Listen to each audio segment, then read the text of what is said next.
Hey guys, tonight we travel far, way far back in time. No lights, no alarms, no memory foam, just sand, sweat, and the occasional sacred cat watching you from the shadows.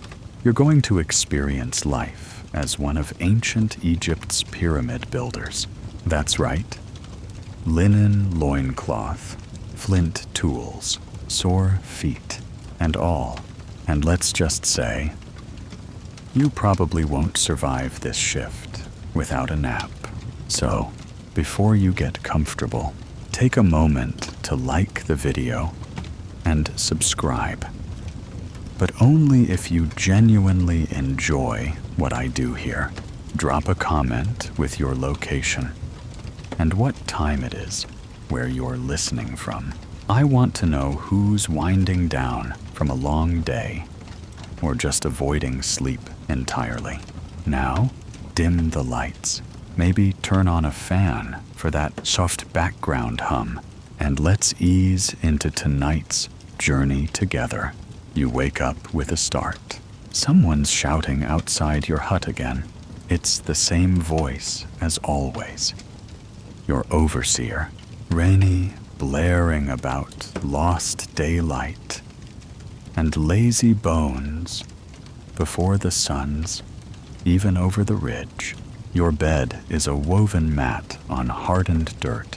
It smells like sweat and dust and something vaguely vegetable that you can't quite place. You rub your eyes. The roof above you is made of bundled reeds. A few new holes have appeared overnight. Sunlight pokes through like judgmental fingers. Dust dances in the beams. Somewhere outside, a goat is chewing on someone's laundry line again. The village you live in. Workers call it Per Nu. House of Flame is a stone's throw from the Giza Plateau. It's been built fast and not especially well. The walls are mud brick. The floors are more sand than anything else, and privacy is a rare luxury. You're packed into your home with 3 other workers. Jehuti, who snores like a bull. Keti, who sleep talks about fish. And a quiet guy named Mena, who mutters hymns before bed, just loud enough to be creepy. You stretch. Your joints pop like dry papyrus. Another day of hauling stones for Pharaoh's glory. And your back already hurts. Outside, it's busy. The sun isn't up yet, but the camp is stirring. Men tying sandals, gulping water, grumbling about rations. Someone's already smearing crocodile fat on their arms for protection, though it mostly just makes them smell like swamp rot. Historians still argue whether these oils actually helped prevent sunburn or just attracted flies who wanted to sample ancient cuisine. You step out and feel the early heat. It's not even breakfast, and the sand's already warm. That's your first sign that the gods are in a playful mood today, probably laughing from the heavens, warming the earth like it's his personal frying pan. The first task, not to lift stones or chisel limestone, but to get some food in you. Before your blood sugar revolts, you head toward the communal baking area. Smoke rises from a series of clay ovens, where thick loaves of emmer wheat bread are pulled out in batches. They're rock hard and taste like chalk and grit, but they fill your stomach like a sack of sand, which, in a way, they sort of are. You get 2, no butter, no jam, no fancy basket, just you, your hands, and some aggressively chewy crust. to wash it down. Beer, warm, cloudy, fermented beer, served in a ceramic mug with bits of floating grain. And before you ask, yes, that's breakfast. Egyptians believed in starting strong. You sip slowly. It tastes earthy. You tell yourself that's a compliment. A few children run past, shouting about a lizard under someone's cot. You smile, not because you like children, but because it's not your cot. You take another bite of bread, already wondering how long until your next break. Spoiler, it's not soon. Around you, the entire village is shifting into motion. Laborers grab baskets and tools. Scribes shout instructions. Carts creak under the weight of ropes and wedges. There's laughter, yes, but also coughing, limping, and that one guy who always seems to forget his tools and then blames his bad dreams. Sleep here is not restful. You're up before the light, in bed just after sundown, and still you feel like you haven't really rested in days. Between the sand, the noise, and Jehuti's nose trumpet snoring, most of your nights are spent flipping over, slapping away gnats, and wondering what your life could have been if you'd just taken up papyrus farming instead. But you're a builder, not by choice, but by assignment. You're not a slave, though. That's what folks centuries later might assume. You're a state laborer, paid in food, shelter, and the privilege of breaking your back in the name of Pharaoh. And you take that role seriously. Sort of. At least when Rennie's watching. You check the sky. The light's brighter now, turning gold around the edges. Ra's chariot is climbing. Time to head toward the plateau, toward the pyramid you'll never see finished. You grab your linen sash, tuck your toolkit under your arm, and follow the line of trudging workers like a slow-moving parade of tired ants. The sand crunches underfoot. The Nile is a distant shimmer behind you, its scent just faint enough to make you thirsty. Ahead, the limestone giants loom half-built, eerie, magnificent. You look at them the way you'd look at a mountain. Someone just asked you to carry upstairs. Your day hasn't really started yet. The heat hasn't reached its peak. The stones haven't broken your fingernails. The overseers haven't blown their whistles. But already, your bones are tired. Your breath comes slow. And deep inside, something whispers, "You'll sleep better tonight." You believe it? Because believing it is easier than remembering that you said the same thing yesterday. You chew the last gritty bite of your emmer loaf as you join the steady stream of sun-squinting workers marching toward the Giza Plateau. The air is thick with dust, body heat, and that ever-present perfume of sweat, clay, and sour beer breath. You shift your satchel over your shoulder, the strap already chafing. It's going to be a long day. Again, the sun isn't even fully up yet, but it's already nosing its way above the horizon, like it owns the place, which, honestly, it kind of does. Ra, the sun god, beams down like a supervisor who never clocks out. No shade, no mercy, just endless golden light that reflects off the limestone and bakes the world to a crisp by mid-morning. You trudge forward, your feet slipping in the sand, your calf muscles complaining loudly.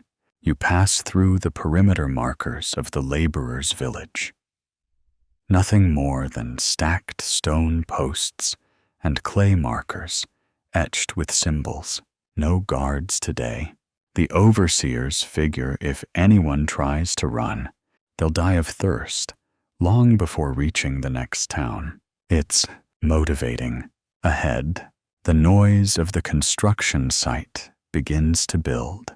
The rumble of carts, the scrape of stone on stone, the rhythmic thump of wooden mallets striking chisels, a kind of music. If your idea of music is aggressive percussion with bonus coughing, the Great Pyramid looms in the distance, still unfinished, each layer like a massive step for some God-sized stairway to heaven. And there's chatter, so much chatter, not the cheerful kind, more like exhausted muttering, sarcastic swearing, and the occasional debate about which god will smite the foreman first. Someone behind you is talking about the latest decree from Pharaoh Khafra, something about increasing production quotas. You don't hear the details. You're too busy pretending not to hear. Historians still argue whether pyramid building was truly voluntary or enforced by the state. The truth lies somewhere between. Technically, you're a conscripted worker serving your labor period, like a sort of dusty civil duty. You're not chained, but you're not exactly freelancing either. As you approach the base of the pyramid, you feel the temperature rise, not just from the sun, but from the sheer number of bodies packed into one chaotic space. Hundreds of men moving blocks, hoisting tools, barking orders. You navigate past a group, dragging a massive limestone slab on a sled, sand being poured ahead to ease the friction. Two workers shout conflicting directions, and someone almost gets flattened. Again, you know your role today. Tool runner. You won't be hauling the heaviest stones, but you'll be sprinting up and down ramps, delivering copper chisels, wet cloths, rope, and complaints. You start with a load of bronze mallets slung over your back, each one polished with sweat and dented by hours of abuse. The moment you arrive at the northern quarry wall, the overseer doesn't even look at you, just grabs a mallet and grunts. You nod and back away. No thanks. No eye contact. You've learned. As the morning drags on, the heat rises like a slow curse. You tie a cloth around your head, not for fashion, but for survival. Your arms glisten, your tunic sticks, and the copper tools in your hands feel like they've been left in a kiln. One guy next to you actually faints mid-sentence. They drag him to the shade and pour beer down his throat. He blinks, mutters something about a falcon, and passes out again. Normal. Lunch is still hours away, but your stomach is already curious. You suck on a date pit, a trick taught to you by an older worker named Seneb.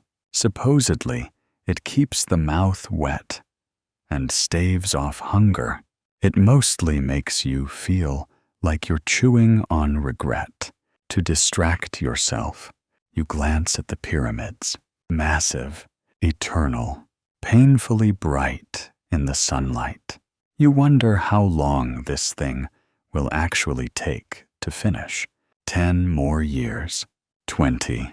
Some say it's cursed, Others say it's blessed. One guy insists the pharaoh is going to live forever and just keep making them bigger. You hope he's wrong, not for spiritual reasons, just because your knees can't take it. A priest walks by, inspecting the sight. He's tall, shaved head gleaming, and robes that somehow stay clean. He doesn't speak, just observes, as if his eyes alone can bless the blocks. You nod respectfully. He nods back. The barest dip of the chin. One guy mutters that he's a spy for the pharaoh. Another says he's here to check if the gods are pleased. Honestly, he probably just wanted to get out of the temple for an hour. Back to work. You drop off another load of chisels, grab a stack of rope coils, and hustle uphill.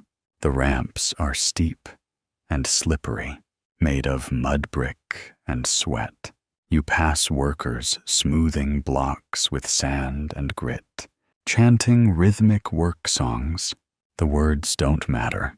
It's the cadence that keeps the body moving. One of the elders, a man missing half his teeth, but none of his opinions, tells you every block we place earns us a night's sleep in paradise.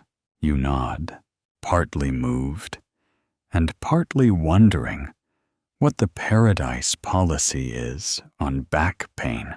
There's something hypnotic about the labor. Step, breathe, lift, drop. You fall into the rhythm, even as the sun lashes your shoulders, and the grit invades your nostrils. Your body adjusts, your mind drifts.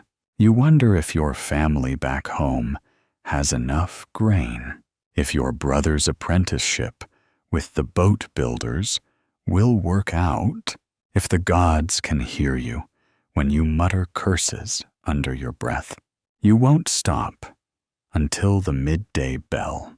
Until then, you march, sweat, lift, and repeat. And somewhere deep inside, you remind yourself, sleep will come tonight.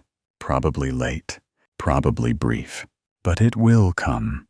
And when it does, it'll feel like falling into the arms of Osiris himself. You drag your feet across the sun-scoured Sa, sweat dripping from every crease, eyelids already fighting gravity, and it's only mid-morning. Your shift barely started, but the walk alone has sapped half your strength.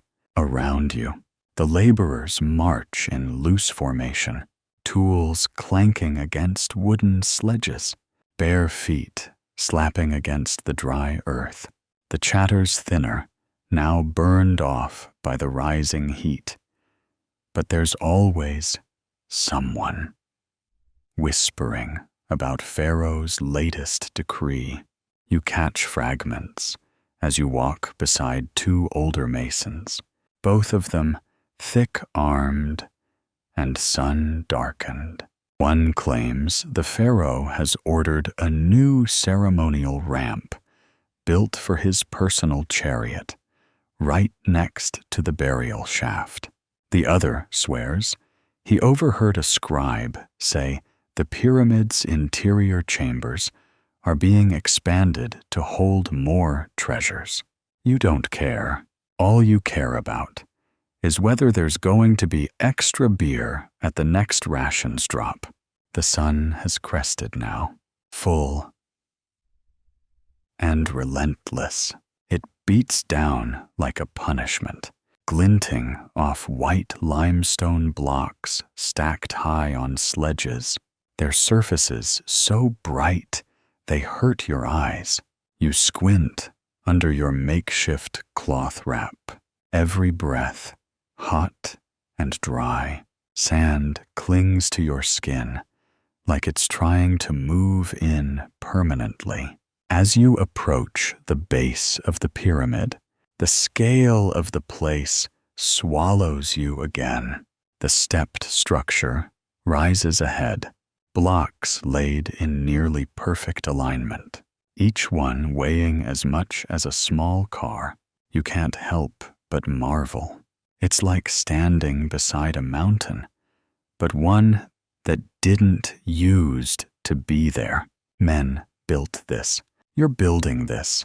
Historians still argue whether these pyramids were constructed mostly by skilled laborers or rotating conscripted workers.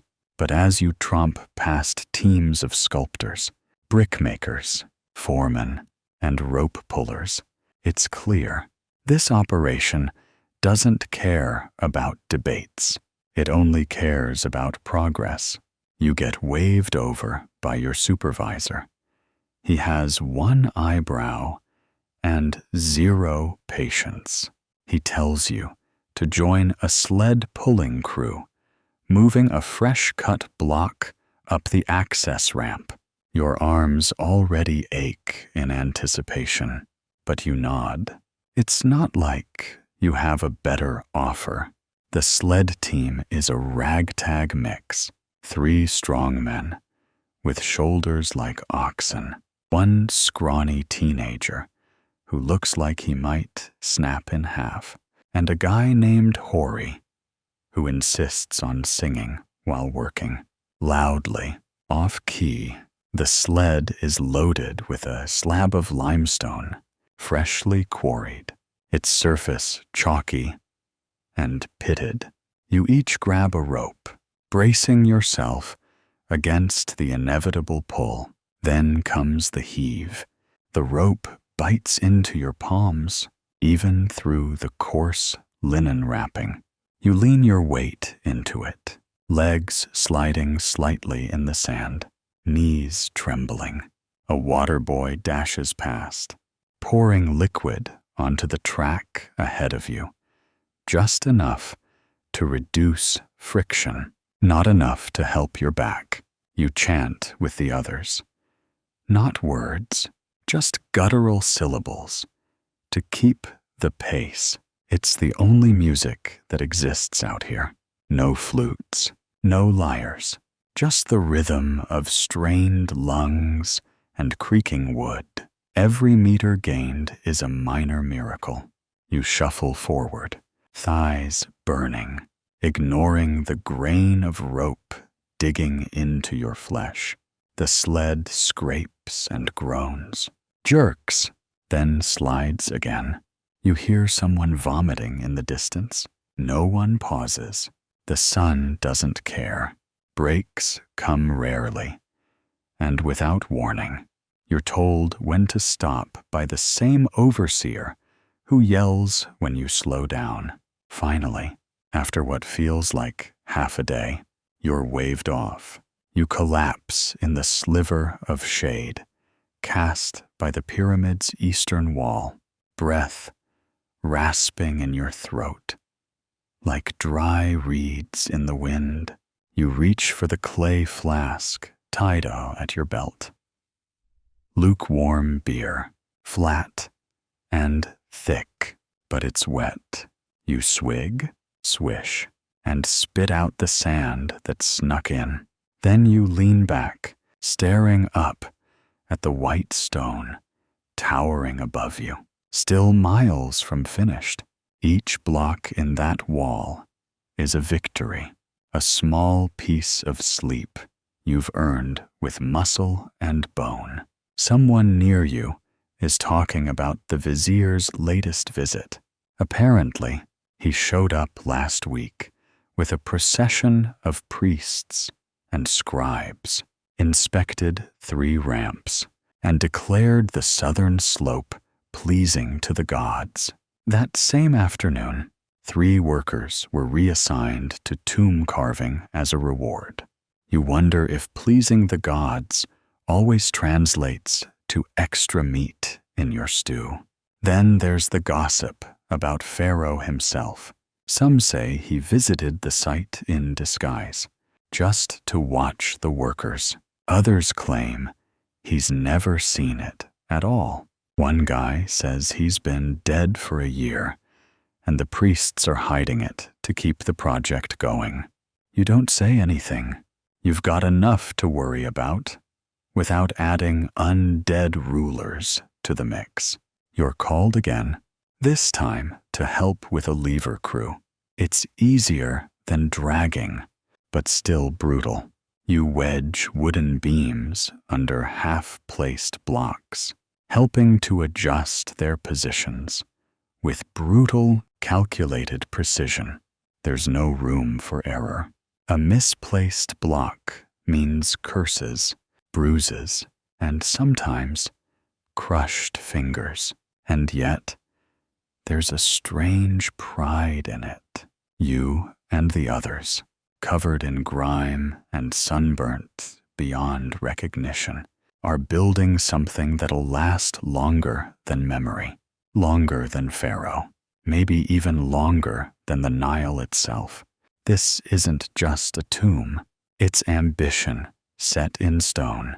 And when your shift finally winds down, you feel every step in your spine. Every lifted block lingers in your shoulders. The pyramid fades behind you as you make the slow march back to camp, feet dragging, lips cracked. You barely talk. You barely breathe. Your body has entered survival mode. You reach the village just as the sky shifts into amber.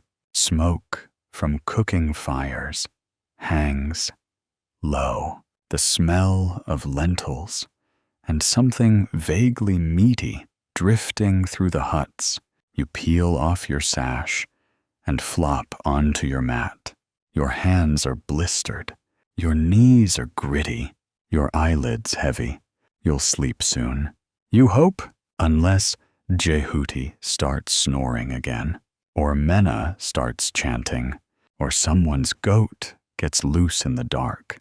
But even if none of that happens, even if you get the rare chance to drift off into pure, uninterrupted sleep, chances are you'll still dream about limestone. You always do. You blink, then squint, then wince. The midday sun is high now, hateful, molten, and entirely disinterested in your suffering. Every surface reflects the heat, bouncing it off the stones, the tools, your sweaty skin. It's not just hot, it's punishing. And still, there are blocks to haul, bricks to mix, and stairs to climb. Your afternoon begins with a familiar assignment. Mud brick mixing. Glamorous, right? You trudge toward the edge of the work site, where a small pit steams in the heat. A few younger workers are already in the thick of it, literally wading barefoot in a trough of mud, straw, and whatever else they've scraped together to form Egypt's favorite cheap building material. And now it's your turn. You strip off your outer tunic, mutter a prayer to anyone who'll listen, and step into the muck. It's squishy, warm, and instantly clings to every crevice of your feet. Like an overly affectionate swamp, you stomp rhythmically, helping break down the mixture so it can be shoveled into brick molds. The clay squelches with every step, and you wonder, for the 1000th time, whether this counts as a full-body treatment or just a particularly aggressive rash waiting to happen. Someone to your right sneezes violently right into the mix. You pretend not to notice. So does everyone else. Sanitation, like dignity, is optional here. You switch to carrying filled molds over to the drying racks. Simple wooden frames where the bricks bake in the sun until they harden. This is a lighter task than dragging stones, but it's deceptively exhausting. The molds are heavy, the path is uneven, and the sun is just so. Today, you pass a foreman, nod respectfully, and get a grunt in return. The foremen are chosen for their experience or their family connections, depending on who you ask. Historians still argue whether these supervisors were effective middle managers or just glorified whip wielders with slightly better sandals. This one seems halfway decent. He hasn't yelled yet, and that's all you really need. Then comes your least favorite job, scaffold duty. You're not afraid of heights. You're afraid of falling from them, which feels increasingly likely every time you climb a wooden scaffold that creaks like an old man trying to remember why he entered the room. The workers up here lay and adjust blocks, smooth joints with sand, and chip away mistakes made by others. It's careful, slow work, until it isn't. You balance on the edge, chisel in hand, brushing debris from the joint between two stones.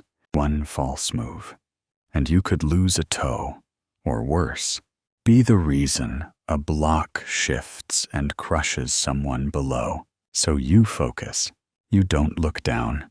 You don't blink too much. And you definitely don't scratch that itch on your back until you're firmly on solid ground again. Somewhere nearby, you hear an argument breaking out. Two rope men shouting about whose knot failed. A dropped block cracked a cart axle. That means delay. That means blame. You duck your head and pretend to concentrate. The golden rule. Don't get noticed when tempers are hot. Down below, the rhythm of the sight continues. Hammers striking stone, shovels scraping sand, someone singing a hymn to Thoth, but only half remembering the words. You think about asking him to stop, but honestly, even a bad hymn is better than silence. The afternoon drags. Your arms ache. Your hands blister. Your head feels like it's been slow roasted inside a kiln.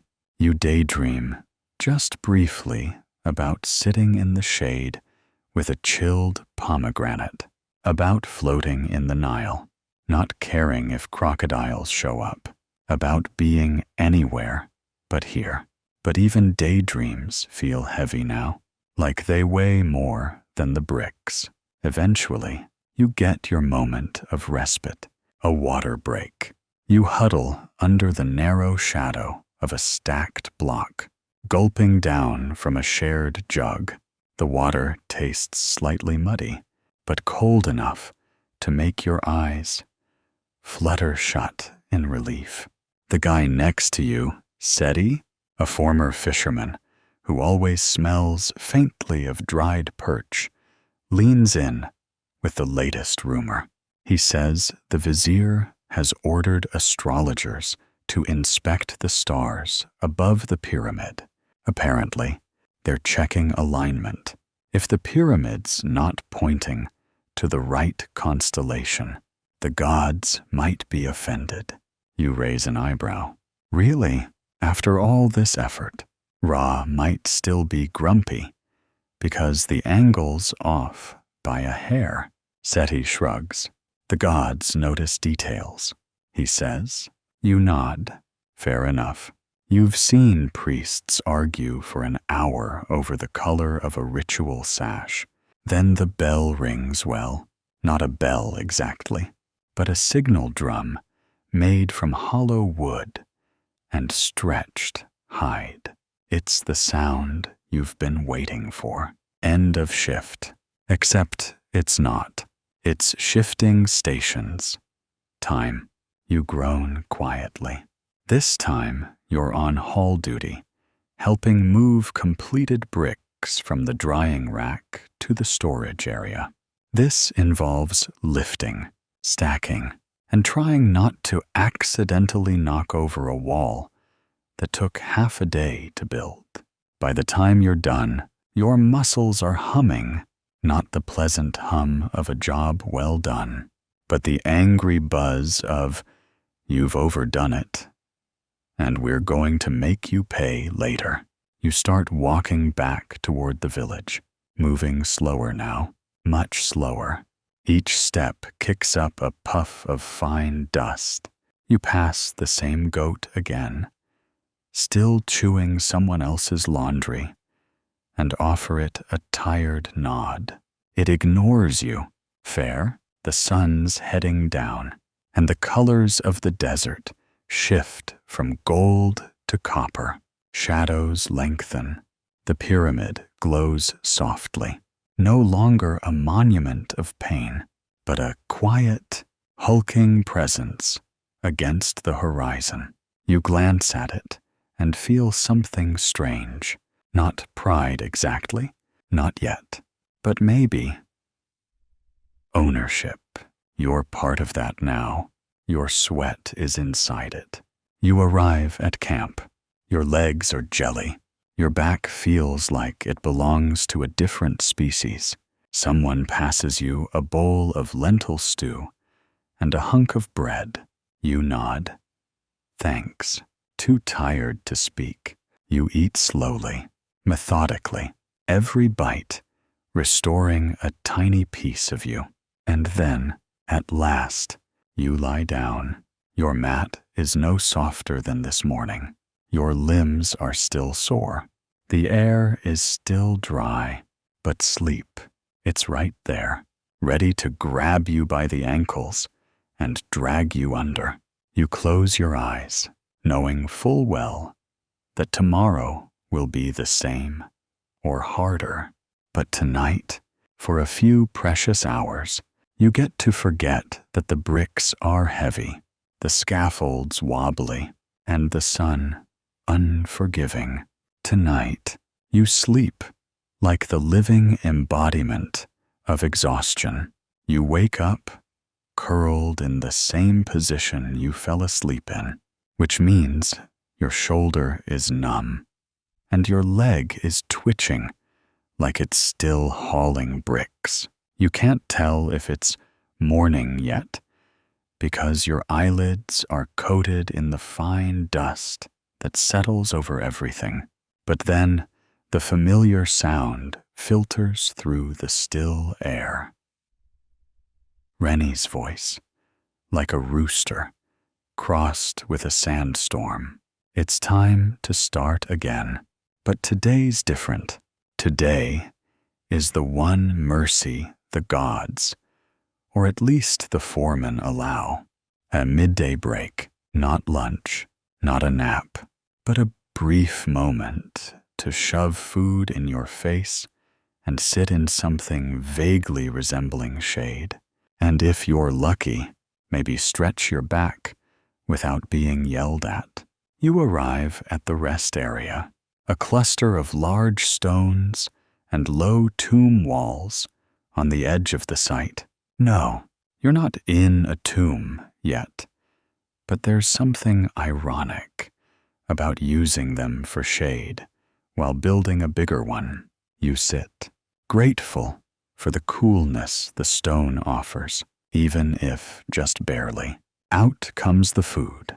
Today's rations, dried fish, lentils, and if you're in someone's good graces, maybe a scrap of onion or a withered date. You dig in with your hands, ignoring the grit in your nails. You've stopped caring if your food is sandy. Everything is sandy. Across from you, Seti's recounting yet another rumor, this time about a worker who tried to steal temple beer and got caught by a scribe disguised as a laborer. They shaved his eyebrows off, Seti says through a mouthful of lentils. That's what they do. Makes you look cursed. You laugh. but a little too loud. A foreman glances your way. You resume chewing. Quietly, the conversation shifts. Someone brings up the prospect of a revolt. Another mentions an overseer caught skimming food rations. A third mutters about a worker being taken to the temple after he saw something in a dream. You listen, curious, cautious. The walls here have ears, metaphorically, and sometimes literally, thanks to wall carvings of jackals and priests watching forever. Historians still argue whether pyramid workers lived in harmony or simmered under constant tension. From your side of the stone, it's clearly both. The camaraderie is real, so is the resentment. But what binds everyone more than bricks or rope is exhaustion, and the simple human urge to lie flat and not move for a while. You finish eating and lean back. The tomb wall behind you is carved with unfinished hieroglyphs. Half a cartouche, maybe a god's head with the beard missing. You trace your finger along the lines. Someday, this might be sealed forever. A pharaoh's chamber that nobody enters again for millennia. But today, it's a lunch spot. A boy barely 10 runs by with a basket of tools. He's barefoot and fast, grinning with too many missing teeth.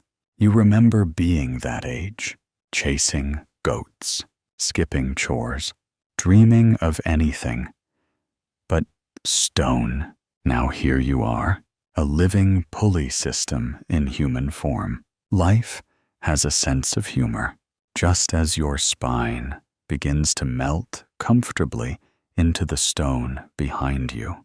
The drum sounds, not the nice kind, like music. No, this one means breaks over. You groan. Everyone groans. There's a synchronized chorus of popping joints and dusty coughs as the labor force groans itself back to standing. You stand, brush crumbs off your tunic, and wipe your hands on your sash. Back to work. This time, it's not the pyramid you're sent to. It's the causeway. The long ceremonial ramp that'll eventually lead from the Valley Temple to the pyramid's base. The blocks here are more decorative, more precise. Each one is marked by a scribe, checked by an inspector, and if anything looks wrong, it gets chiseled out and redone. Perfection is the only acceptable level of effort. You assist with hauling a batch of black granite blocks imported from the south, from Aswan. They're smoother, heavier, and meaner than limestone. You can't even pretend to lift one alone. So your group, 12 strong grabs, ropes and heaves together. Your palms blister instantly. You tell yourself you don't care.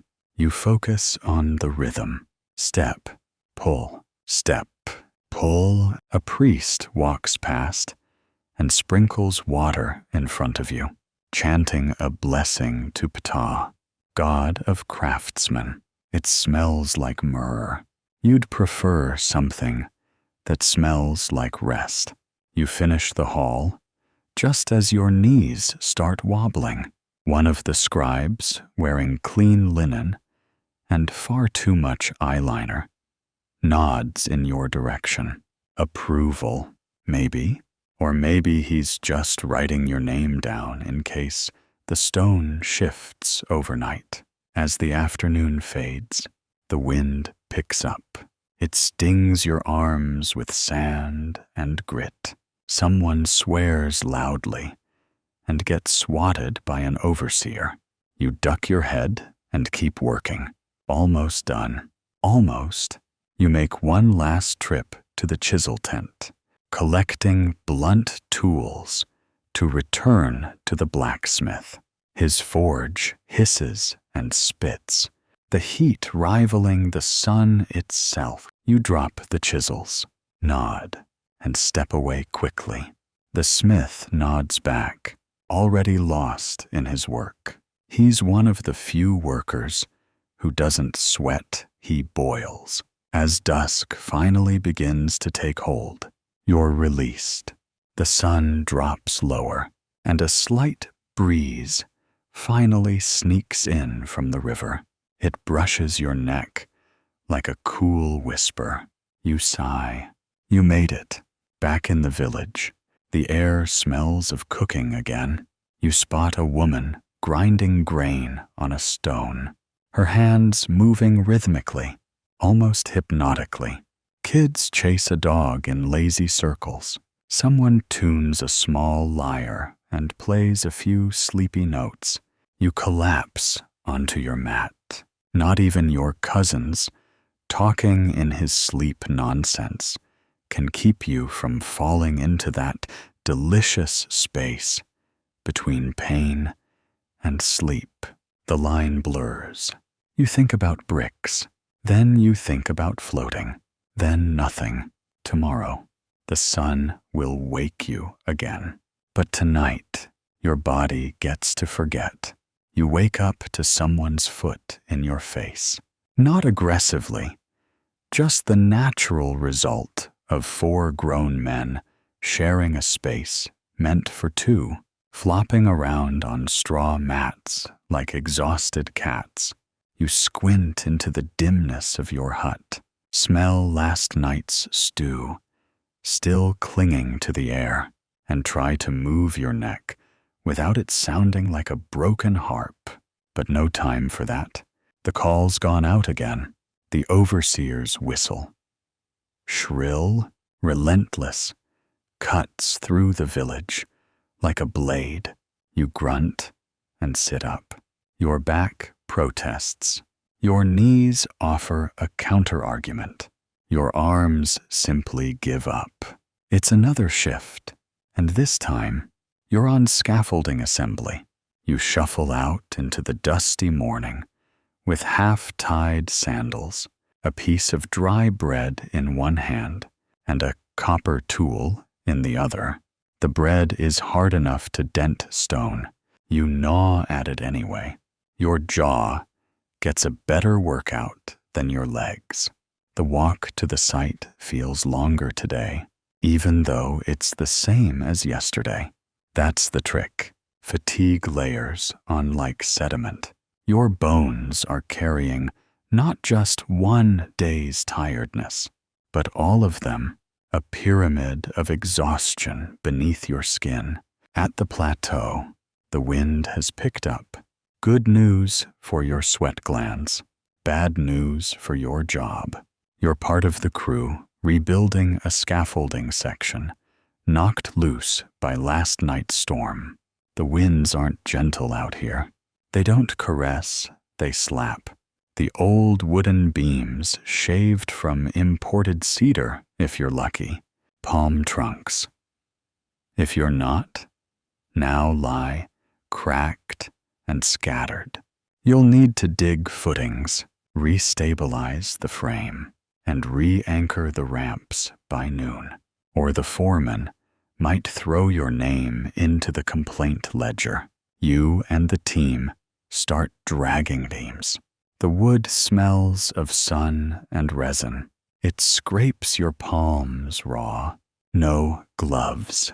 Of course, just your calluses and a stubborn attitude. Seti mutters that next life he wants to come back as a cat in a temple. You tell him he'll probably return as a goat instead. He laughs. It's the only energy you'll have for humor all day, as you hammer pegs and lash crossbeams together with braided flax rope. A scribe walks by with a clay tablet and a deeply judgmental stare. He's muttering numbers to himself, occasionally pausing to sketch or adjust his little stylus, like it personally offends him. No one knows exactly what the scribes are measuring. Some say they're calculating slope angles. Others say they're counting mistakes. Either way, you don't want to end up on one of those tablets, unless it's a blessing from Thoth himself. You secure a beam and climb up, carefully placing each foot on the slightly bowed wood. The view is jarring. Below, the construction site writhes like an anthill. Workers crawl over every surface. Stone sleds are dragged with rhythmic groans. Foremen shout. Whips crack. Not often, but enough. And always, always, the glinting of white limestone in the sun. You hammer in a wedge and brace your knees, trying not to wobble.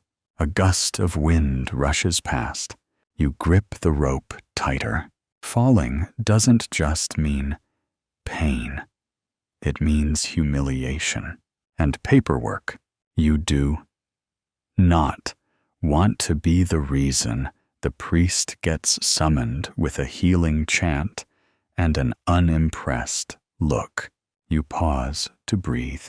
Far off, the Nile gleams like a god's smile. Boats drift lazily. Rich men lounge under awnings, drinking cool wine, while slaves row in perfect sync. You try to imagine what that breeze feels like. Yours is hotter, drier, angrier, but still, it moves across your face and cools your sweat. Just a little. It's something. Then, disaster. A young worker nearby, barely older than a boy, misjudges his footing. A rope snaps. He goes sliding down the side ramp in a cloud of dust and splinters. Everyone freezes. For a second, the whole site goes quiet. Just the wind and the distant chant of priests. He lands hard, but not fatally. Someone rushes to help him up. He limps badly, but he waves off help, insisting he's fine. You know he's not, but you also know the rule. If you admit to injury, you're pulled off work and handed over to the temple medics. And that means leeches. So many leeches.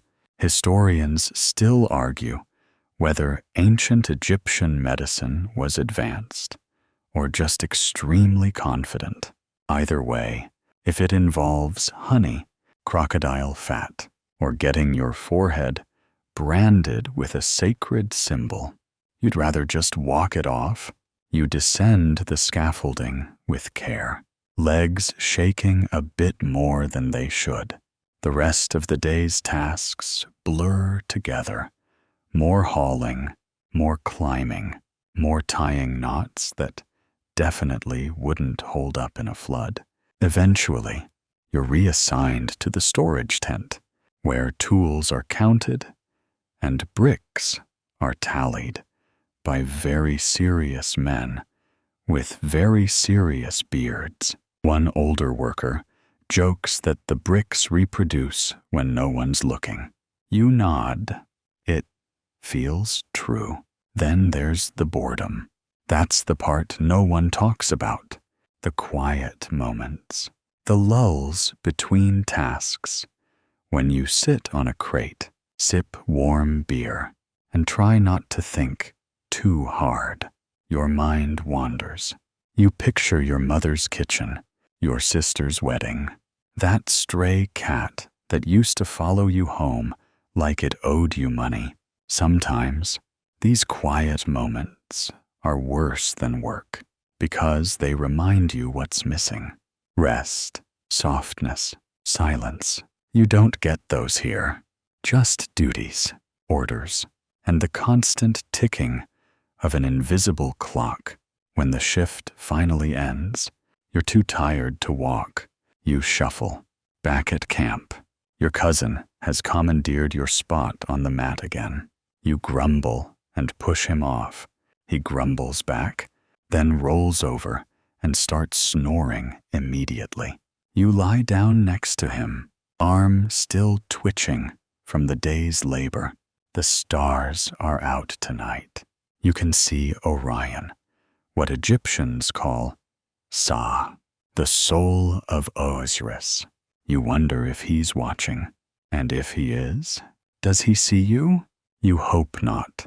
You're covered in dust, half naked, and seriously considering chewing on your sandal, just to fall asleep faster.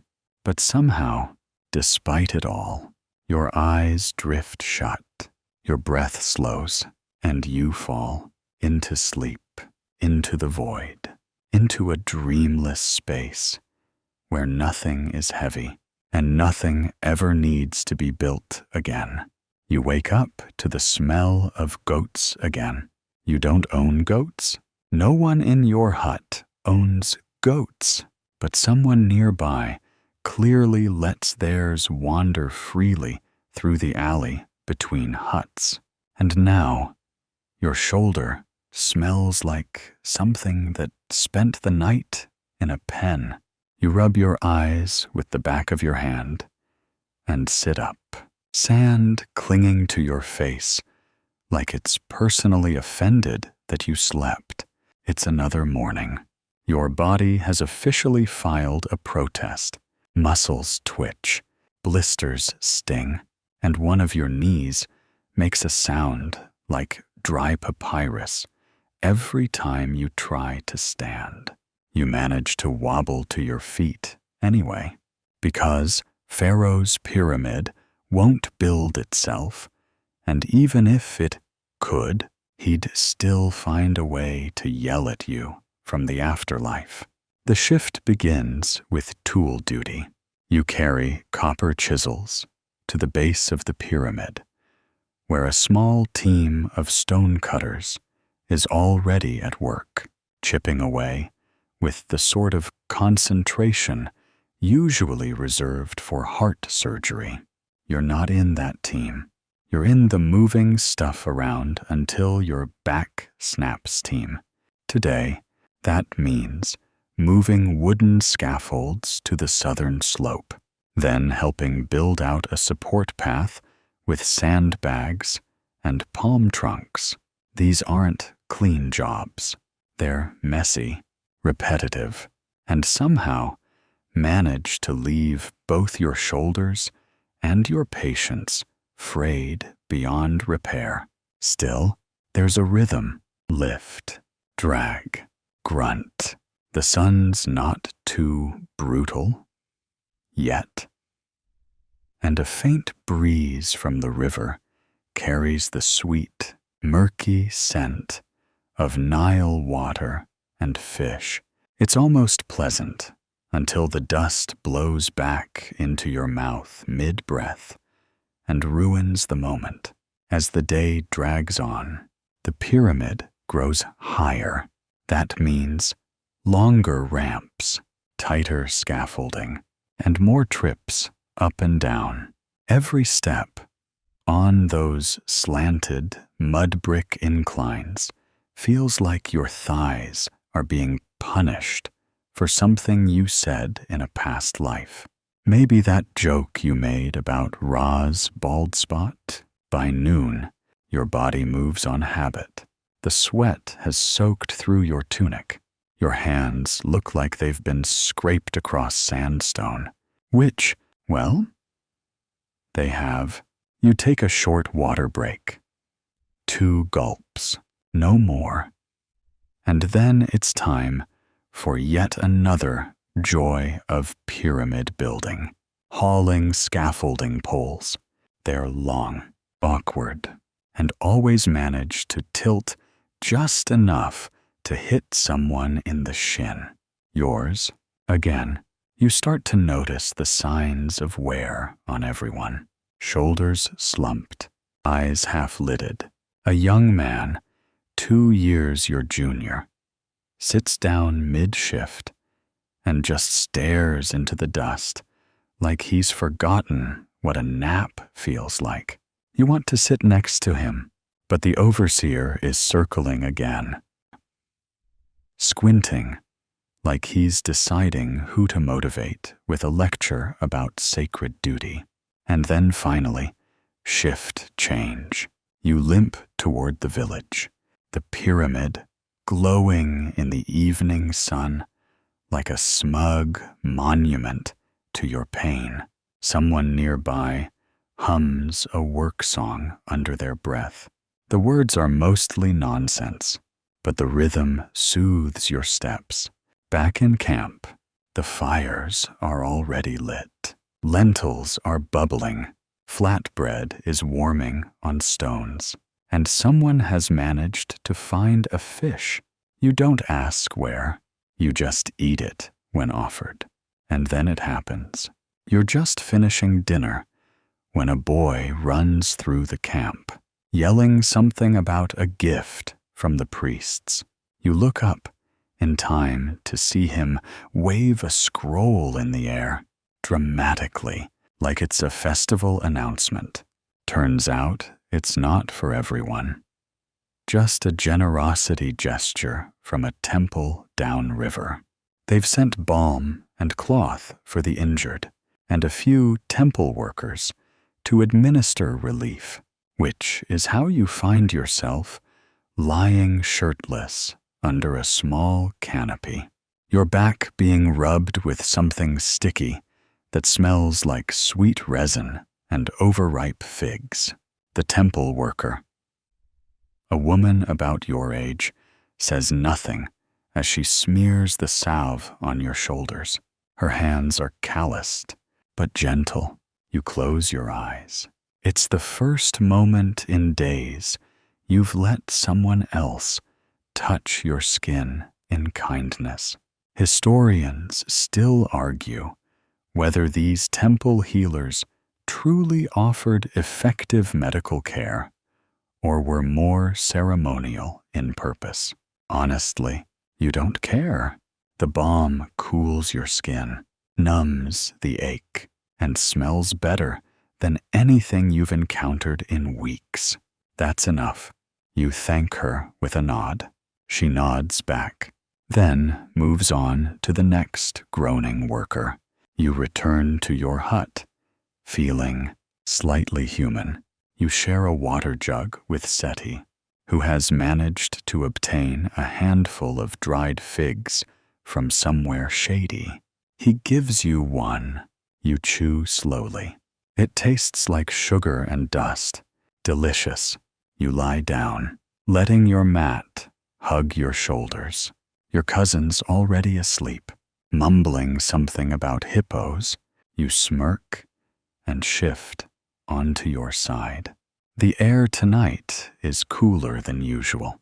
You can hear laughter from a nearby hut, soft, exhausted, but real. A child giggles. A dog barks once, and then silence again. You stare up at the ceiling, read bundles, crisscross, like the ribs of some great ship. A moth flutters past your nose. You don't swat it. You don't have the energy. Instead, you let your eyes blur. Let your limbs relax. Let your breath slow. You're still sore, still tired, still full of questions about why you do this, day after day. But here, in this moment, you're okay, and sleep sweet, silent, dreamless sleep claims you before your next thought can finish forming. You wake to someone smacking you with an elbow, not on purpose.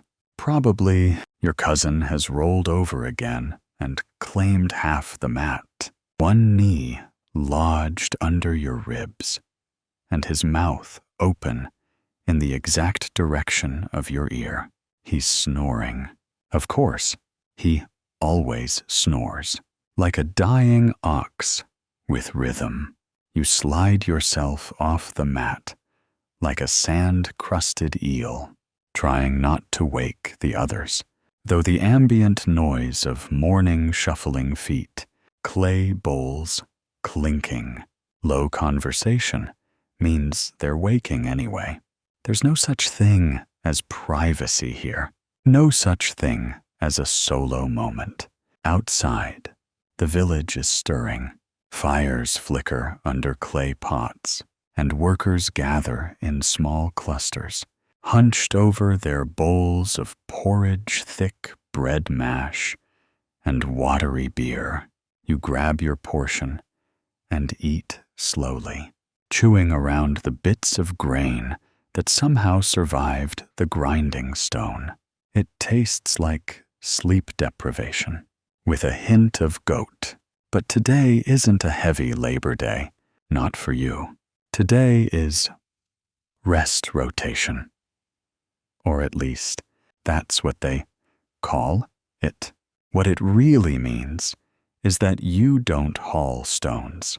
Instead, you clean tools, repair baskets, sweep out the communal cooking shelters, and do all the other jobs nobody wants during their real rest days. You start with tool washing. Copper chisels and bronze saws are piled into a stone basin, already thick with sediment and sand. You scrub each one with water and coarse cloth, careful not to slice open your fingers on the sharper edges. Some of them are chipped, dulled by limestone. You place those aside for the blacksmith. Seti joins you a few minutes later, dropping a crate of rope so tangled it looks like the gods tried to invent spaghetti. He groans and squats next to you. This is what heroes of Egypt do on their day off, he says with mock reverence. Scrub old metal and untangle the Nile. You both laugh softly, mostly because laughing harder would require core muscles, and yours retired days ago. Later, you move on to sweeping the food prep areas. This is a terrible job, not because it's difficult, but because there's so much stuff. Crumbs, bones, hair, sand, always sand. The brooms are made of stiff reeds and seem specially designed to just move dust from one corner to another. But you work at it anyway. It's calming. In a strange, quiet way, you get into a rhythm. A couple of women nearby are making a stew, onions, lentils, and some kind of dried herb that smells vaguely like anise. You breathe it in. It's not yours, but just the scent is enough to trick your brain into releasing a little joy. You pretend you're full. You pretend the ache in your back is fading. You pretend your cousin isn't probably lying back on the mat right now, drooling on your half. In the afternoon, you join a group maintaining the canal that channels water from the Nile into the workers' camp. It's a thankless task. Sludge builds up, reeds clog the path, and someone always ends up slipping in up to their knees. Today, it's you. Naturally, you curse under your breath, pull yourself out, and rinse off with a jug of water that smells suspiciously like it once belonged to a goat. You shrug. It's wet. It works. By mid-afternoon, you're released. Not because you're done, but because the overseers are shifting attention to some big inspection. Word is, Pharaoh's vizier might visit in the coming days. The pyramid has to look perfect, so the grunt jobs are being redistributed. You return to your hut. Your cousin is, in fact, sprawled across the mat, mouth open, hand dangling off the side like a dropped rag. You poke him with your toe, no response. Deep sleep, or possibly a coma. Either way, the mat is yours now. You settle down, reposition the mat to catch a bit of the breeze drifting through the open doorway, and exhale. For the first time in days, you might get a proper nap. You lie still, arms crossed over your chest, eyes half-lidded, and you sleep deeply for 30 glorious minutes until someone outside trips over a pot and shatters the silence, and the pot, with the grace of a falling obelisk, you sit up, grit your teeth, shake the sand out of your hair, then laugh, because what else is there to do? You stretch and wander outside again, joining a group gathered near the fire pit. Someone's telling a story about a worker who claimed he saw the god Anubis walking through the storage tents at night. Everyone oohs and ahs, half joking, half wary. A priest was called. Incense was burned. No one found anything. But now, half the workers refuse to go near the back tent after dark. Historians still argue whether spiritual beliefs among pyramid workers were used more for control or community. But sitting there, laughing with soot on your face, you feel the pull of something ancient, whether it's faith or fear. It binds people together, even the ridiculous parts.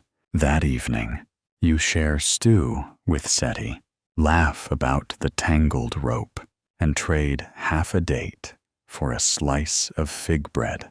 You listen to a boy recite lines he heard from a scribe. He gets half the words wrong and adds a dance move that probably wasn't in the original version. Everyone applauds anyway. When you finally lie down again, the mat feels softer, or maybe your body has just stopped arguing. You pull a thin cloth over your chest, close your eyes, and whisper the same sleepy mantra that echoes across the village like a lullaby. Let me wake, let me walk, let me build again. You're asleep before the last word leaves your lips. You wake in the middle of the night to a sound you can't place. Not the usual snoring, not a coughing fit, not even someone knocking over a water jug in the dark. No, this sound is outside, low, guttural, wild. You sit up, slowly, feeling the cool air bite gently at your damp skin. The fire has burned down to a faint red glow. Your hutmates are still out cold. Your cousin curled up like a cat, Seti murmuring softly into his elbow. But you hear it again. A long, distant howl, not human. You crawl to the door and peer out into the night. The village is cloaked in stillness, that rare hush that only comes when the wind dies, and even the insects decide to give your ears a break. You squint toward the dunes. A dark shape moves just past the last row of huts. A jackal, or something like one. You freeze, half in awe, half in dread. It's not uncommon to see wild animals near camp, especially scavengers, but under the starlight, it feels different, sacred. The creature stands, silent, watching. Then it turns, vanishing into the blackness beyond the last torchlight. You know the stories. Everyone does. Anubis, god of the dead, protector of tombs, guide of souls. Historians still argue whether pyramid workers truly believed in nightly visits from divine spirits, or simply used the stories to cope with fear and fatigue. But right now, with that image burned into your vision, you're leaning heavily toward belief. You don't tell anyone when you slip outside. The night air is crisp, shockingly so. After the day's furnace, the sand under your feet is cool, shifting with each step. As you make your way past the outer huts, you head toward the low ridge where the plateau dips toward the Nile. Not far, just far enough to clear your head. Above you, the stars blaze. No clouds, no torchlight, just a sky so wide it makes your worries feel like grains of sand lost in the wind. Orion's belt glimmers directly overhead. Sa. To the Egyptians. To you, it's the only clock that matters at this hour. You sit on a rock, letting your legs dangle over the edge. Somewhere down below, frogs are croaking faintly along the riverbanks. You imagine what it would be like to drift down the Nile right now. No bricks, no ropes, no shouting, just the sound of water slapping gently against a wooden boat and the slow pull of the current carrying you. Somewhere else, you lie back on the stone, eyes still open. The rock is warm from the day's heat, but slowly cooling. Like your thoughts, you can feel your pulse in your fingertips, still beating to the rhythm of lifting, hauling, surviving. From here, the pyramid is a dark silhouette in the distance. It doesn't glow, it doesn't sparkle. It just looms, huge, quiet, asleep in its own way. And though you know it's a tomb, a monument, a project built for the glory of someone else's afterlife, tonight it feels like it belongs to you, or at least to the thousands of hands and backs that made it real. You eventually wander back to camp, slowly, thoughtfully, each step deliberate. When you reach your hut, you find Seti awake. He's sitting just inside the doorway, chewing on a piece of old bread and staring up at the stars. He glances at you, but doesn't ask where you've been. You hear it too, he says. You nod. He doesn't ask more, doesn't need to. You sit beside him for a few minutes, both of you, just listening to the wind, to the creaking of the reed roofs, to the silence that only arrives when everyone else has finally passed out. Eventually, he mutters, Anubis walks when the living are too tired to notice. You smirk. Maybe he's here to haul bricks. He snorts. Then you both fall quiet again. Soon, you lie back down. The mat feels more forgiving this time, as if it's learned the exact shape of your spine. You curl your arm under your head, close your eyes, and you dream. This time, it's not about hauling or slipping or heat. You're floating, not on water, not in air, just drifting. You see a staircase made of stars, a golden bark floating through the sky, a voice not in words, but in rhythm, whispering names you don't know. It's not restful, exactly, but it's different, like your brain is shifting into another kind of work, a sacred task, maybe one that doesn't bruise your hands. You wake just before dawn, the sky a soft slate gray. Seti's already outside, staring east. You join him, standing in silence. The first thread of sunlight splits the horizon. You whisper, still alive. He nods, still tired. You both chuckle. Then the drums begin again. Time to build. Again, you get lucky today. Really lucky, not lottery. Lucky. Pharaoh doesn't do scratch tickets, but your name shows up on the assignment list under a beautiful word. A rest day, a real one. No rope coiling, no mud mixing, no surprise goat herding. Just one full, sacred, horizontal day. You exhale, like you've been holding your breath all week. You eat slowly this morning. No rushing, no gulping. Just you, a warm chunk of bread that doesn't taste like saunas, and beer that's slightly cooler than usual. The village is quieter, too. Most workers have already headed out to the site, leaving behind only the old found, the injured, and the blissfully idle. You stretch your arms overhead. Something pops in your shoulder. Could be a divine blessing. Could be cartilage. You don't care either way.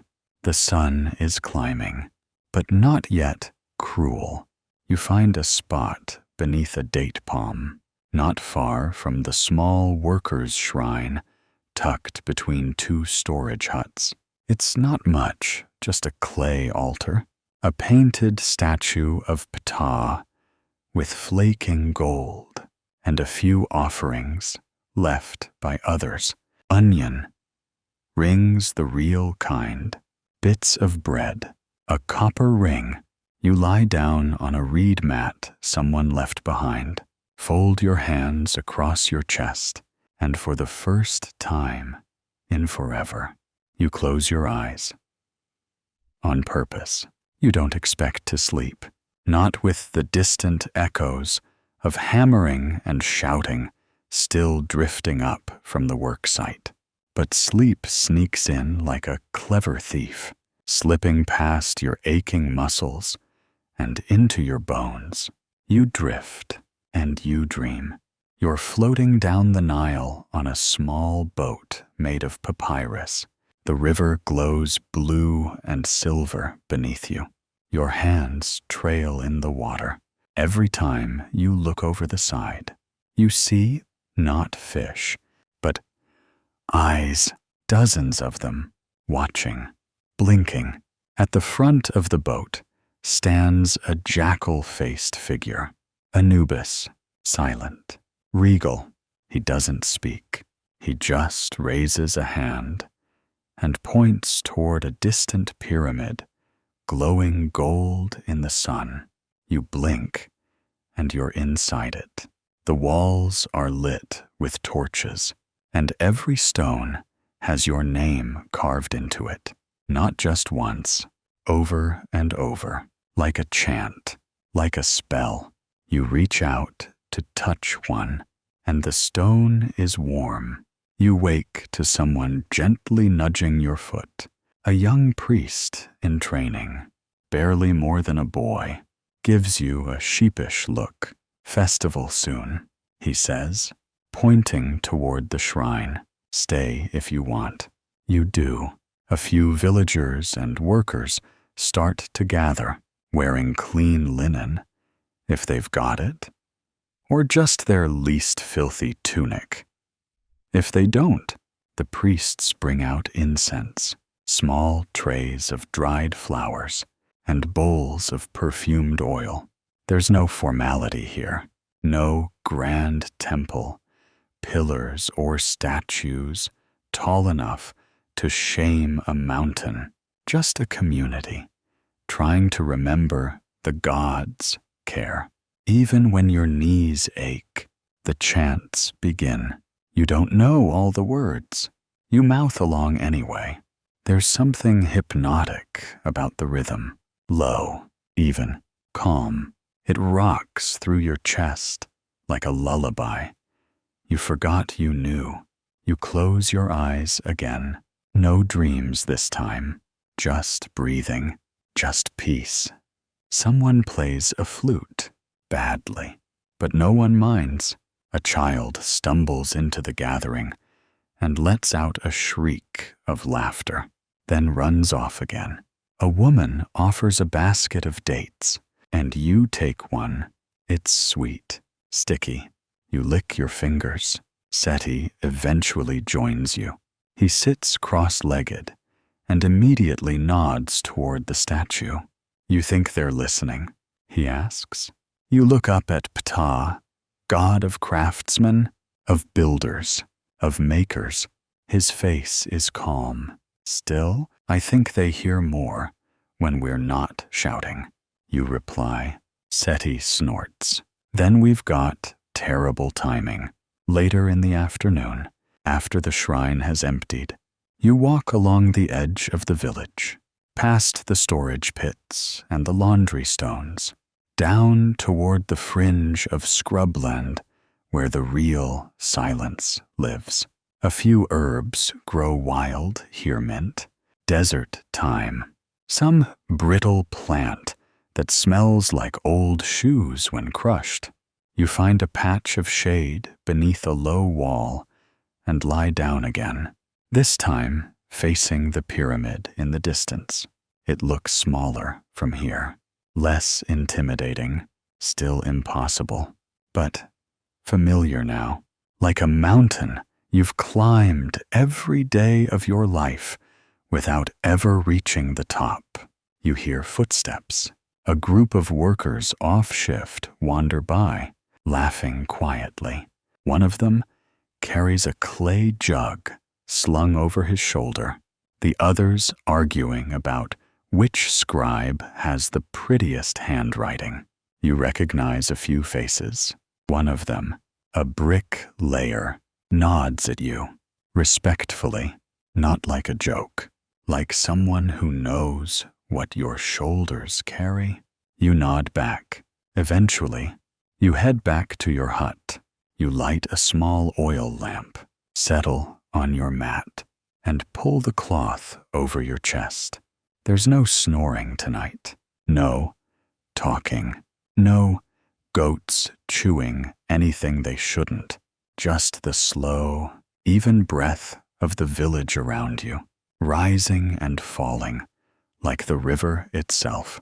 You fall asleep fast, not because you're exhausted, though. You still are, but because today your body believes it's allowed to rest. You wake up confused. It's not the usual kind of confusion, like forgetting what shift you're on or why your elbow's stuck to your cousin's arm. No, this is sharper, more alert, because someone's calling your name, and not just shouting it from across the village. No, this voice is calm, official, scribe level. You sit up, blinking in the pale morning light, and find a young boy waiting at the door. Linen kilt, tight braid, smug expression. You're needed at the foreman's tent, he says, like it's the most natural thing in the world. You glance down at yourself, half-dressed, sand in your ear, smelling like someone who lost a fight with a fish cart. You sigh. Of course. It's the one morning you didn't wash your face. 10 minutes later, after a quick splash from the communal jar and a piece of leftover flatbread stuffed into your cheek, you're standing outside the foreman's tent. Inside, shadows shift. You hear low voices, the scratch of styluses on clay, and then someone calls out again. Send him in. You duck under the canvas flap and enter. The air inside is cooler, surprisingly so, and scented faintly with resin. There's a table, real wood, imported and polished, covered in scrolls. tablets, and little carved figures.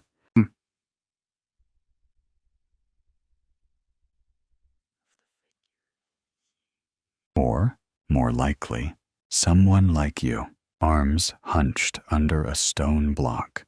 Two men sit behind the table, your foreman, Rani, and a scribe whose robes are far too clean for this time of day. The scribe is older, with the look of someone who hasn't blinked in 20 minutes. You read? The scribe asks bluntly.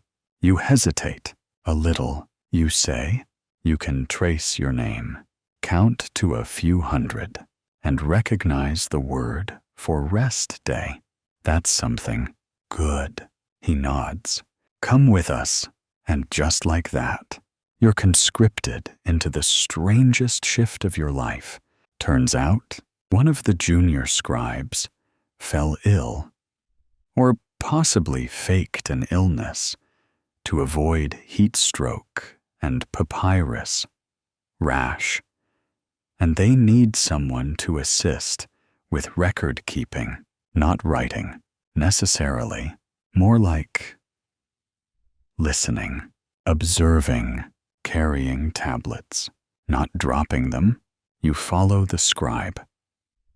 His name is K, up to a viewing platform near the base of the pyramid. It's shaded, elevated, and well-positioned to not get run over by a runaway sled. From here, you see the entire site with new eyes. The rhythm, the pattern, the weird, choreographed chaos, ropes tightening, levers rising, barked orders and coordinated grunts, every piece of it building toward something massive and invisible. Pharaoh's immortality. Your job, at first, is just standing and watching, while Kay mutters and jots down symbols on clay. But soon, he starts talking to you. See that team?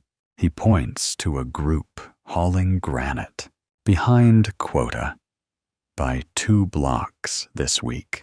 Possible punishment. You nod, eyebrows raised. That foreman. He tilts his head toward a man with a gold sash. Used to be a priest. Now he's married to a brewer's daughter and hates the sun. You stifle a laugh. The day unfolds like that observation, notation, quiet gossip, delivered in scribe code. You learn things you were never supposed to know. Who's skimming grain? Which teams fake injuries? Which priests secretly eat meat before festival days? You begin to notice small details. How the sled runners are greased more on the west side to compensate for slope drift. How the copper chisels dull faster when used on blocks from the south quarry.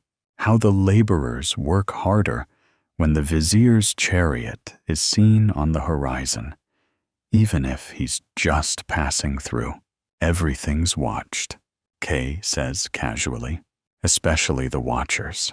That part makes you pause, because as the sun climbs higher and the shadows grow sharper, you realize there's another layer here. The scribe is not just noting construction progress. He's also tracking behavior. Who speaks to whom?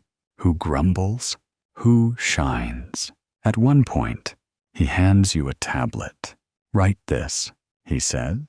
You freeze, hand hovering over the stylus. It's a simple note. Delivery of 5 beams, inspected and approved. Your handwriting is awful, but you write it. And Kay nods. Good enough. By late afternoon, you're exhausted in a way you didn't expect. Not physically, but mentally. Watching everything. Listening. Remembering. It's a different kind of labor, but labor all the same. You return to camp that evening, not with bruises, but with questions. What else are the scribes recording? Is every joke, every mutter, every sleepy slip of the tongue being marked down somewhere? You lie awake longer than usual. Your cousin snores beside you, blissfully unaware of how many times he probably ends up in the margins of someone's clay tablet. You turn over and stare at the ceiling. It's still reed, still leaking slightly, but now it feels like someone might be on the other side of it, watching, recording. You dream uneasily that night, not of jackals or pyramids, but of endless scrolls filled with your name, misspelled. Of course, you fake the limp. It's not your proudest moment, but after days of hauling, and more hauling, your bones feel like they've aged 3 generations, and your back hums like an angry beehive. So when the rooster-shaped pot breaks at breakfast and a few workers are reassigned to debris duty, you seize the opportunity. 1 foot drags just enough. Your grimace is theatrical, but not over the top. You even let out a subtle groan, not loud, but placed with intent. It works. The foreman glances your way, mutters something about useless limbs, and waves you off toward the healer's tent. You shuffle away, head bowed, trying not to smirk too obviously. Seti sees you leave and raises an eyebrow. You shake your head slightly. He nods, impressed or jealous, possibly both. The healer's tent is near the edge of camp, close to the grain storage where the flies gather. Like they pay rent, the tent smells of burnt incense, sour herbs, and something disturbingly sweet that you can't quite place inside. It's cool and dim. Woven mats cover the floor, and clay jars line the walls marked with symbols. You only recognize because your aunt used to chant them when someone in your house had a bad stomach. A priestess tends to a man with a swollen foot, dabbing some paste on it that smells like old onions and regret. You're next. A young assistant looks you over with the deep suspicion reserved for people who show up walking and still breathing. Where? She asks, poking your arm, then your ribs, then your neck, like pain might spontaneously appear if she taps hard enough. Leg, you mutter. Knee, from the ramp. She squints. You brace. Then she disappears behind a curtain, and out walks the main healer, an older woman, with hands like driftwood, and eyes that look like they've seen too much. She gestures for you to sit. Then come the questions. So many questions. How did it happen? How long has it hurt? Can you feel this? How about this? You wince preemptively, just in case, and she snorts. She's seen this game before. Still, she doesn't toss you out. Instead, she points to a small stool and begins preparing a treatment. A thick, green paste is ground together from crushed herbs, salt, and something sticky. She slathers it on your leg, wraps it in linen, and then does something unexpected. She hands you a jar for the others, she says. Since you're not working, you stare at her, caught between guilt and gratitude. She nods toward the exit, and don't come limping back in. You shuffle out, limp slightly corrected, and head back toward the village with your prize. The jar is warm in your hands, still fragrant from the paste inside. You stop by a shaded bench and sit, letting your legs stretch, letting your shoulders drop. It's not exactly luxurious, but it's not hauling bricks either. Across the path, a group of temple workers are performing a purification rite near the workers' shrine.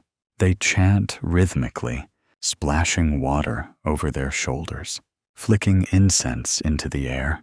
You recognize a few phrases. Calls to Sekhmet, goddess of healing and war. Dual purpose, very efficient. One of them glances your way, then tosses you a fig. Just like that, no ceremony. You nod. Chew. It's overripe. Perfect. The rest of the day unfolds in slow, quiet layers.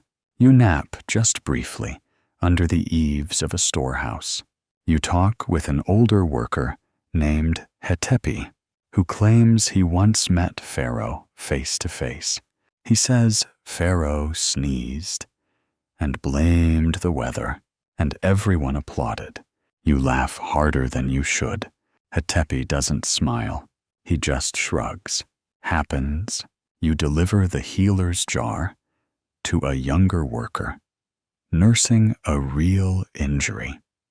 His arm is wrapped tight from a fall. He thanks you with a half loaf of yesterday's bread. You chew it like it's fresh from the oven. You walk through camp slowly, watching others carry on without you. You should feel guilty. You do. A little, but mostly, you feel like your breath finally caught up with your body. Historians still debate how often ancient workers faked injuries to get a reprieve, or whether time off was built into the labor system. But out here, beneath the heat and the weight and the unending days, everyone eventually breaks or bends or invents a limp.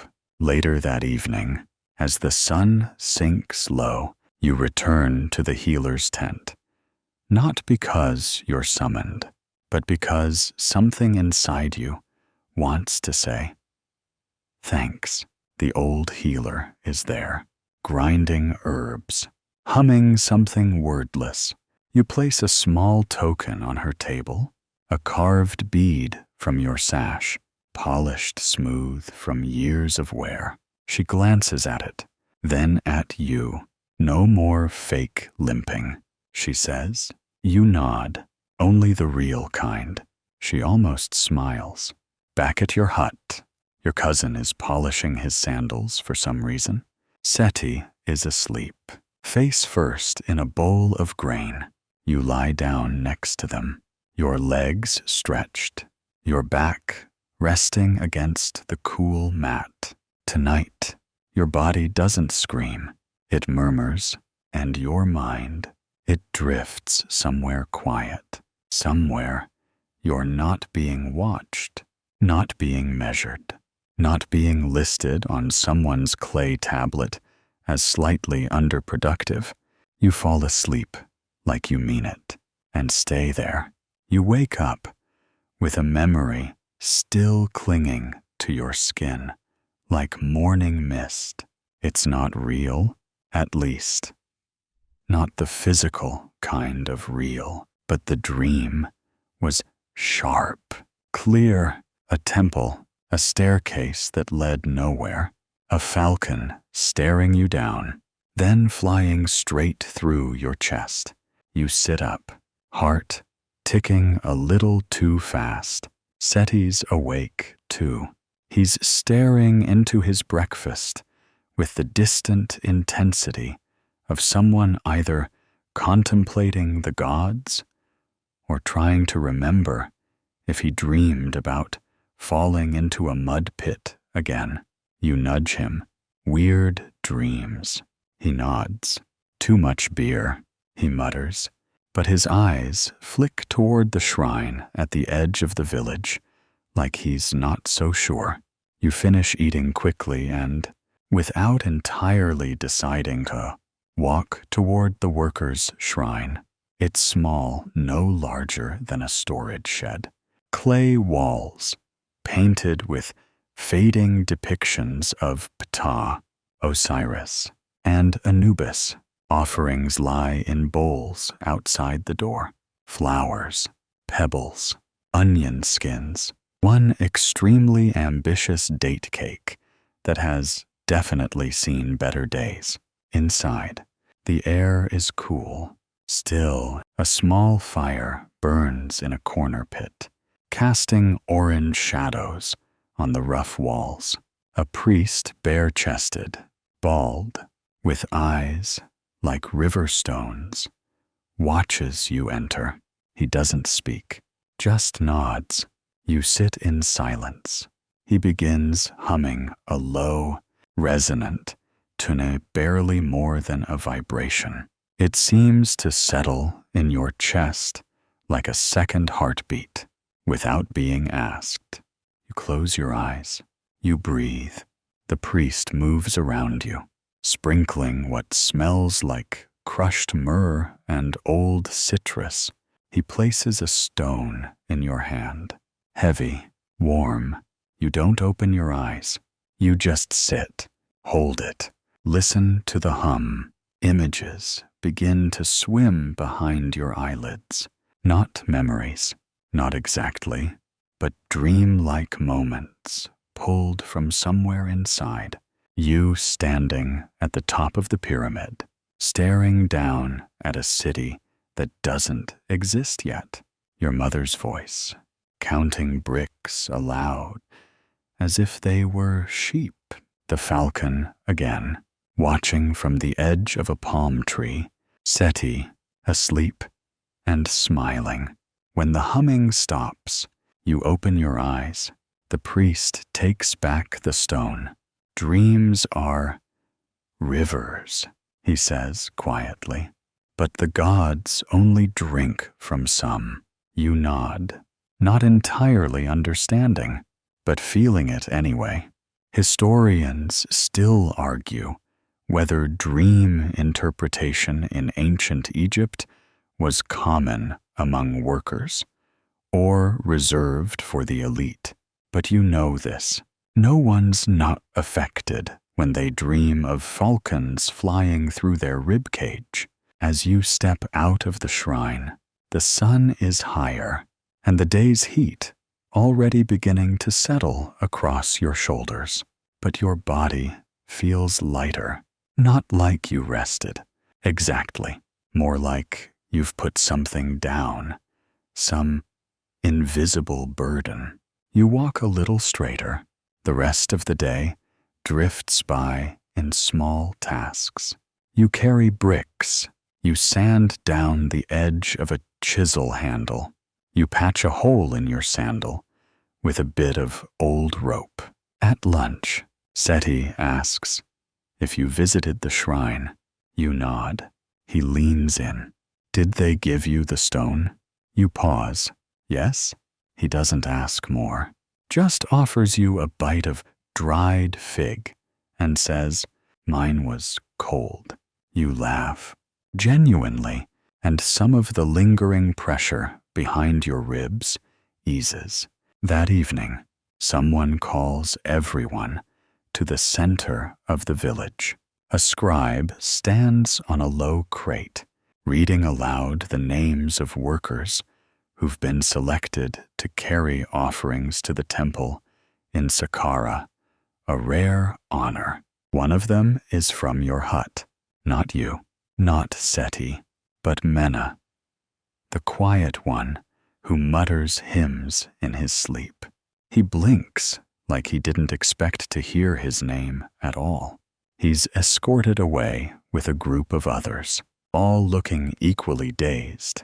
The rest of you watch them go, some jealous, some relieved. You go to bed early, not because you're tired, but because the weight of your dream, of the stone, of the silence inside the shrine, still lingers. You lie down on your mat, staring up at the roof beams, and then you dream again. This time, it's quieter. You're walking through sand, but it glows underfoot, like silver. You're not carrying anything, not even your own name. You move without sound, without pain, and ahead of you, the falcon is waiting again. It bows, and you wake. You wake to tension in the air, not just in your shoulders or back, but in the silence that hangs between people as they move around the camp. No morning jokes, no bad singing, just the kind of quiet that makes you chew your breakfast slower, waiting for someone else to say it first. It's Seti who leans in and whispers. The western wall cracked. You blink. What? Top level. 2 nights ago, they kept it quiet. Your stomach, already unimpressed by the barley mash, curls in on itself. A structural crack in Pharaoh's pyramid is no small thing. This isn't a misplaced brick or a chipped statue nose. This is the kind of mistake that echoes into eternity. Literally, you swallow hard as you walk toward the site with the others. The usual rhythm is off. Fewer jokes, more glances. Everyone's shoulders are just a little higher, tighter. You're assigned to the lower ramp today. Relief work, while the main team assesses the damage. But gossip moves faster than limestone, and by mid-morning, the truth is everywhere. A crack spread down one corner of the western slope, just a hairline, but enough that 2 masons were pulled aside. One hasn't been seen since. Historians still argue whether pyramid quality control was enforced with discipline, ritual, or sheer fear. Based on what you're hearing today, the answer might be all 3. You haul bricks in silence, not because you're afraid of being blamed, but because for the first time in weeks, the illusion has cracked too. You've believed, somehow, that the work would last forever, that the blocks were solid, the plan perfect. But now you realize everything can shift, everything can break. And once that thought is in your head, it doesn't leave. Later, while carrying tools from the southern wall, you pass one of the architects, a man with fine linen robes, braided hair, and a face like carved granite. He's not yelling, he's pacing, lips thin, eyes fixed on a scroll in his hand. You see him stop, point, murmur to a scribe, then move again. From the corner of your eye, you catch others watching too. Foremen, scribes, priests. Everyone's nervous. No one says it, but it's there in every frown. That if the pyramid falls, so does Pharaoh's name. Cha. And what happens to the workers when a pharaoh's name fails? You don't ask. You don't want the answer. By late afternoon, a small ritual is held near the cracked wall. You're not close enough to see details, but there's incense, chanting, a priest waving a bundle of reeds soaked in something that smokes when shaken. The whole site goes quiet for a moment. Even the wind seems to pause. Then, without ceremony, the work resumes. You return to camp that evening with more questions than blisters. Seti's quiet too. He chews slowly, looking at the fire, like it owes him answers. I thought it would last forever, he finally mutters. You nod. You did too. You lie on your mat early, staring at the ceiling. It doesn't feel stable anymore. Not the hut, or the site, or the great structure rising into the sky. Everything suddenly seems made of sand. And Gidsing, you sleep, but it's light, restless. You dream that night again, but this time the pyramid is crooked, slanting at a strange angle. You walk around it, but it always tilts the same way. The falcon watches from above, wings tight against its sides, silent, and when you touch the stone, it crumbles under your hand like dried mud. You wake just before dawn, sweat already cold on your neck. The pyramid still stands, but now you know it can fall. You wake to a different kind of silence, not the heavy, nervous hush of yesterday, but the soft quiet of something ending. The pyramid is nearly finished now. You can feel it in the air. The final blocks are being placed. The ramps will soon be taken down, the ceremonies prepared, the sand swept clean. It's your last shift. You rise slowly, deliberately. Each motion carries the weight of years, even if it's only been seasons. Your tunic hangs loose on your thinner frame. Your hands are rougher, your step slower, but your breath steady. At the sight, the energy is strange, anxious, reverent. Workers speak in softer tones. Tools are moved with more care. Even the overseers seem subdued, as if they, too, realize they're part of a closing chapter.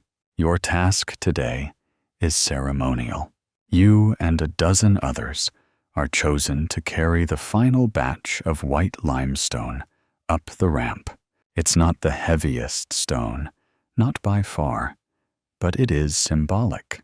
These are the casing blocks that will shine under the desert sun, reflecting Pharaoh's name into eternity. You form a line, shoulders to shoulders, gripping the ropes, walking slowly, step by step. The drums beat low, not to hurry you, but to anchor you. Each thud feels like a heartbeat, each breath a prayer. You reach the summit, higher than you've ever climbed. From up here, the world looks different. The Nile gleams like a silver ribbon. The village is a speck.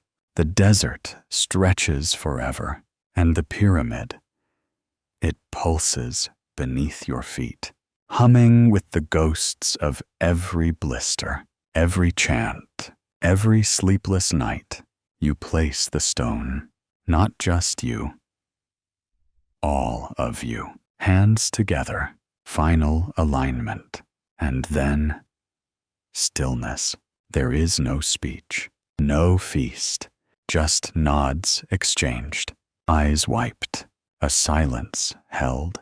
You descend slowly, your legs shaky but sure. Below, the priests wait. They begin their blessing, circling the base with incense and chant. They do not look at you. That part is over now. The pyramid belongs to Pharaoh. You return to camp. Your hut is half empty. Some workers have already moved on to other projects. Some were taken for temple service. Some never made it back from the scaffold. You pack your things, what little there is, a stone bead, a folded cloth, a cracked bowl, nothing much, but all of it, yours. You nod to Seti, who's still chewing lazily on a date and pretending not to be sentimental. See you at the next mountain, he says. You smile. Maybe, as the sun dips low, casting long golden light across the camp, you walk one last loop, past the shrine, past the old cooking stones, past the goat that still chews everything. Then you walk to the edge of the plateau, to where the sand dips and the wind carries stories. You sit and you think. You remember the first day, the dust, the shouting, the bread, like bricks, the goats, the scaffolds, the stench, the singing. You remember the fear, the fatigue, the gods that hovered like stars you could never quite reach. You remember laughing, crying, pretending not to cry, and now you remember finishing. Historians still argue what it meant to be a builder of the pyramids, whether it was a curse, a duty, an honor, or something in between. But you don't argue. You just know what it felt like. You lie back on the slope, hands folded across your chest, and close your eyes. The wind brushes your cheek. The sand shifts gently under your legs. You fall asleep with the pyramid behind you, glowing in the moonlight like a dream. Someone somehow made real. You don't wake, not for a long time. And now you let go. You let your breath grow slower, deeper. Let the heat of the day dissolve into a calm, steady hum, the kind of hum that you only hear when the tools are set down. The shouting has faded, and the desert has gone still. The stars overhead blink into view, one by one, soft as fireflies. You're not hauling anymore, not lifting, climbing, counting steps, or watching your feet. You're lying on the cool earth, bones heavy, thoughts soft, the night folding gently around you like a blanket woven from time itself. That pyramid, the one you helped build, stone by stone, bruise by bruise, now rests behind you, massive and unmoving, but it doesn't ask anything more from you. Not tonight. It only stands, silent, finished, eternal. You've done your part. The gods are quiet now. The dreams have stopped knocking. Even the wind, always restless, now drifts by with kindness, brushing the edges of your breath, rocking you, just slightly, as if to say, yes, this is it. This is the peace you've earned, and maybe tomorrow you'll wake again, somewhere new, some other sunrise, some other world. But for now, you're here, and you're still, and you're safe. So sleep, builder, sleep long, sleep deep, sleep proud. You've earned it.